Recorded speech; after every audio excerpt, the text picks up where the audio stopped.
Fixing a motherboard out of a motorcycle. Interesting. I have a motherboard out of a motorcycle that has two broken connectors. We're going to remove them, and then we're going to solder a jumper in place and just have a cord coming out of this thing. So let's go to the microscope and chase the fix. All right, so first things first. As you can see, there's a USB connector. And it's not a normal USB connector, and I could not find one of these online to replace it with, but because it's broken like this, I'm just gonna go ahead and remove it. Then we have the AM and FM connector here. We're going to cut this little jumper here, and we're gonna just solder it directly to the board after we remove this connector. There was a bunch of this goopy stuff all over the board, and yeah, I just decided to just scrape it all away, pre-scrape, so we can just solder. Let's do it. Flux helps that solder to flow, you already know. All right, we're gonna start with this one. What we're gonna do first, we're gonna add some solder. Oh, this is gonna be one of those problem childs where solder just doesn't wanna go stick to it. We might have to use hot air because these joints, I can tell, are really, really thick.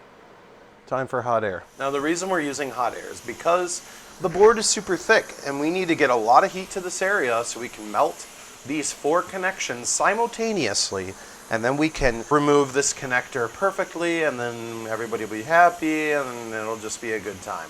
You feel me? All right, cool. Good, me too.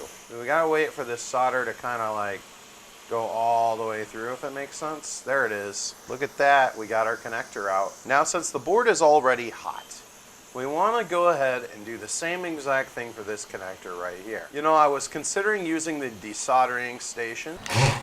Then I realized that this board's a thick boy. And it's out. All right, now we got to clean it up with some isopropyl alcohol and a Q-tip. Okay, now I flipped the board over. Now first things first, we need to cut this little adapter cable. All right, so I went ahead and cut the end and stripped it back. We've got the ground here, the shielding. So we're gonna go ahead and just solder these directly to the board. And yeah, we should be good to go. We're gonna just add some flux here. Just add some leaded solder here. And then to our pad here. So I was thinking maybe we could solder it this way and go ahead and just solder in like that. Yeah, now we can bring the ground, the shielding, and solder it right in here. Just get that nice and coated with solder. So now we can fold our cable down like that and bring this little rubber boot up. Now it has a little nice place to sit when it sits in the metal shielding. There we go, that works.